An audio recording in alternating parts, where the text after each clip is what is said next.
സഭയുടേതാകുന്ന ഒരുക്കവും. ആമേൻ. ഈ കാലഘട്ടങ്ങളിൽ ആമേൻ ദൈവം നമ്മെക്കുറിച്ച് ആഗ്രഹിക്കുന്നത് കർത്താവിന് വേണ്ടി എത്രത്തോളം നമുക്ക് ഒരുങ്ങുവാനായിട്ട് കഴിയും.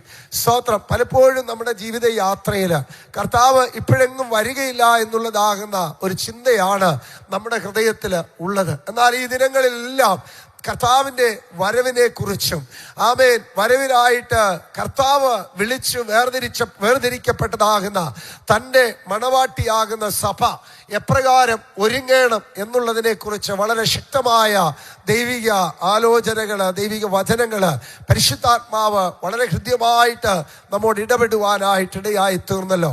നാം കേൾക്കുന്നതാകുന്ന ദൈവിക വചനങ്ങൾ അത് നമ്മുടെ ജീവിതത്തിന് ഒരു വലിയ രൂപാന്തരത്തിന് കാരണമായി തീരണം. കർത്താവിന്റെ വചനത്തിൽ പറയുന്നത് പോലെ വിശുദ്ധിയോടും വേർപാടോടും ദൈവകൃപയോടും കൂടെ ജീവിക്കുന്നവർ മാത്രമേ നിത്യതയിലേക്ക് എടുക്കപ്പെടുകയുള്ളൂ എന്ന് തിരുവചനം വളരെ വ്യക്തമായിട്ട് നമ്മെ ഓർപ്പിക്കുകയാണ്. ഞാൻ അധ്യക്ഷ പ്രസംഗം പ്രസംഗിപ്പാനായിട്ട് സമയമെടുക്കുന്നില്ല. സമയത്തിന് പരിമിതികൾ ഉള്ളത് കൊണ്ട് ദൈവദാസന്മാർക്ക് ശുശ്രൂഷിപ്പാനായിട്ടുള്ള അവസരം കൊടുക്കുവാനായിട്ട് കർത്താവിൽ ശരണപ്പെടുകയാണ്.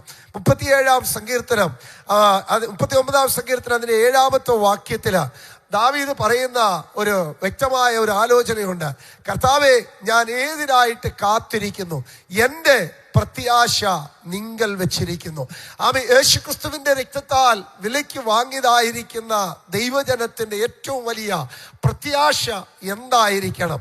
എന്നെ പാപ അന്ധകാരമാകുന്ന അനുഭവങ്ങളിൽ നിന്ന് വേർതിരിച്ചവനാകുന്ന എന്റെ വാഴ്ത്തപ്പെട്ടവനാകുന്ന കർത്താവ് വേഗത്തിൽ മേഘത്തിൽ വരുമെന്നുള്ളതാകുന്ന ആ വലിയ വിശ്വാസവും പ്രത്യാശയും നമ്മുടെ ജീവിതത്തിൽ ഉണ്ടായിരിക്കും. കർത്താവ് എപ്പോഴാണ് വരുന്നത് എന്നറിയുകയില്ല.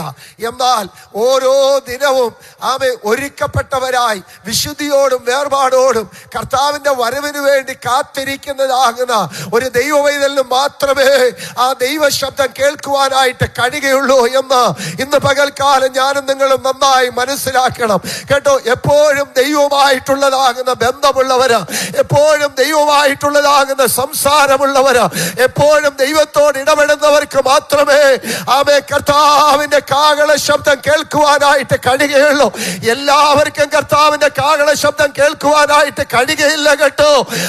ദൈവമായിട്ട് എത്രത്തോളം ചേർന്നിരിക്കുമോ അവർക്ക് മാത്രമേ ദൈവശബ്ദം കേൾക്കുവാനായിട്ട് കഴിയുകയുള്ളൂ.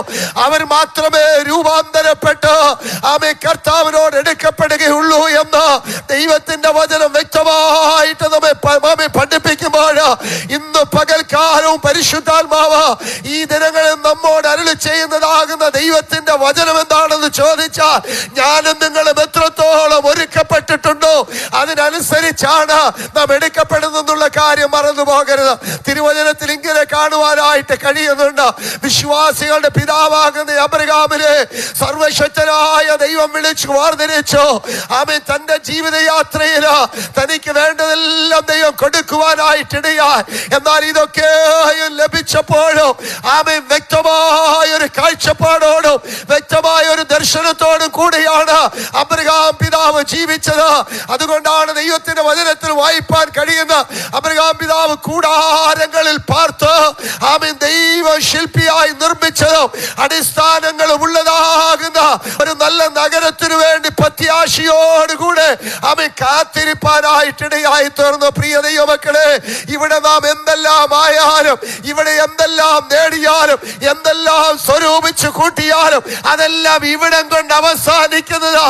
എന്നാൽ അവസാനിക്കാത്തതും നിലനിൽക്കുന്നതുമാകുന്ന ഒരു നിത്യത സ്വർഗത്തിലെ ദൈവം നമുക്ക് വേണ്ടി ഒരുക്കിയിട്ടുണ്ട്. ആ നിത്യതയിൽ എത്തണമെങ്കിൽ എങ്ങനെയെങ്കിലും ജീവിച്ചാൽ കഴിയുകയില്ല.